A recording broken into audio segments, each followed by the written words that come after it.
O Lula e a sua turma estão tentando criar um novo significado para dois verbos, pacificar e unir. Eu vou citar aqui neste vídeo 3 exemplos da falcatrua.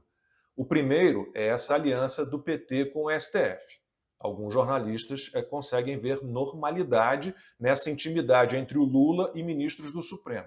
O tal jantarzinho de confraternização de fim de ano do Executivo com o Judiciário virou confra. Olha aí o print dos créditos da Globo News. Confra. Segundo a Eliane Cantanhede, em artigo de hoje no Estadão, essa confra representa a volta à normalidade. O jantarzinho é normal, está liberado. Ela acha que 2023 termina num ambiente constitucional e federativo de paz e estabilidade. O Executivo e o Judiciário trabalham, então, pela pacificação e união. Só que isso envolve um pensamento único. E o fim da oposição é esse pensamento, mesmo que ele seja todo errado, que ele seja ilegal, arbitrário, abusivo. E, para o bem do país, só faltou isso no artigo do jornal, né? É melhor que o Congresso se submeta de uma vez ao que tramam os outros poderes. E, infelizmente, os parlamentares, parece, estão aceitando essa falsa pacificação, essa falsa união. O segundo exemplo dessa mentira de pacificar e unir o país é esse aqui.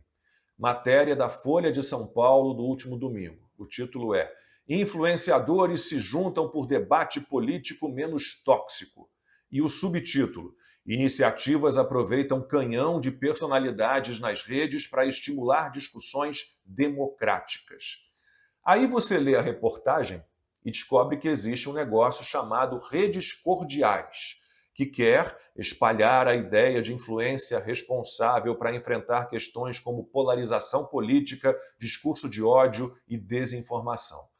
A Folha acompanhou um treinamento, foi essa a palavra usada, desse movimento chamado Redes Cordiais.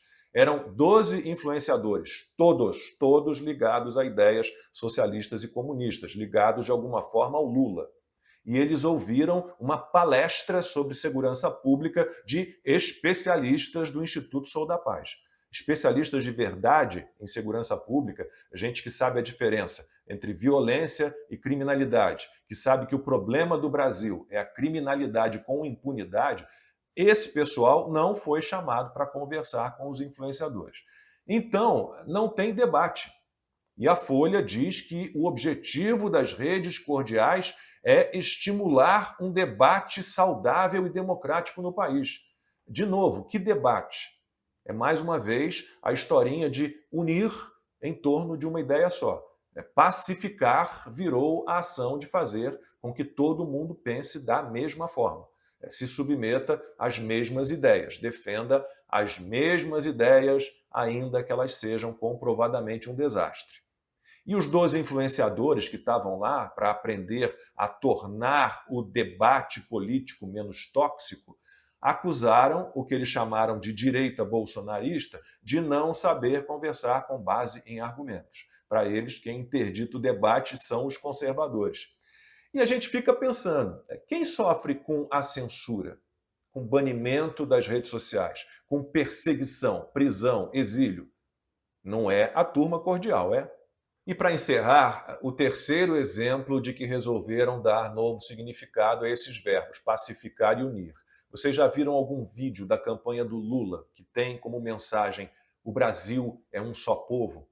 Tem um que mostra a chegada de uma família à festa de Natal e um irmão diz para o outro que, enfim, se vacinou. Aí eles fazem as pazes, aí todos se confraternizam.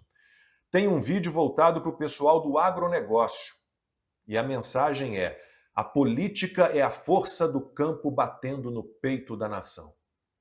A política. É assim que o Lula quer pacificar e unir. Ele chama o agronegócio de fascista, ele tenta derrubar o marco legal das terras indígenas, ele apoia o MST e vem com essa. A política é a força do campo. Vamos nos pacificar em torno dessa ideia, vamos nos unir e não se fala mais nisso. E os evangélicos? No vídeo pensado para eles tem musiquinha gospel que dá glórias a Deus por programas sociais do governo federal. O Lula também sempre foi hostil ao movimento evangélico, que ele considera fascista e reacionário. Vocês já esqueceram que o petista disse no último encontro do Foro de São Paulo? Aqui no Brasil, enfrentamos o discurso do costume, da família, do patriotismo, ou seja, enfrentamos o discurso que a gente aprendeu historicamente a combater. Se a ideia fosse mesmo buscar um mínimo de pacificação, o Lula teria que passar a respeitar tudo isso que ele abomina, teria que respeitar a pauta de costumes. Esse discurso de unificação é lorota. Ninguém dividiu mais os brasileiros do que o Lula, mas ele diz que a culpa pela divisão, pelos desentendimentos, é toda do facínora Bolsonaro, que pregou o ódio. É uma campanha sem vergonha, me desculpem, é uma grande picaretagem, não tem correspondência com a realidade, com falas e atitudes do Lula e de quem o cerca. O Lula considera que existem dois tipos de brasileiros: os animais, que o criticam e devem ser amaldiçoados e extirpados, e os seres humanos, aqueles que apoiam todas as barbaridades do petista. Enquanto for esse o pensamento, enquanto houver distinção nos tratamentos de um grupo e de outro, enquanto as prerrogativas legais forem garantidas apenas aos amigos, não há campanha publicitária que dê jeito em nada. O Lula pode gastar uma fortuna, o nosso dinheiro, aliás, para dizer que prega uma integração nacional. Mas ele não consegue pagar para transformar mentira em verdade, papo furado em intenção real. Também não há imprensa que consiga normalizar o que não é certo, nem ONG que transforme doutrinação em debate. Pacificar e unir, isso virou conversa de gente totalitária, que finge que a polarização é o problema e não a estupidez. Sem respeito às leis, a valores e princípios morais, o Brasil não tem nenhuma chance.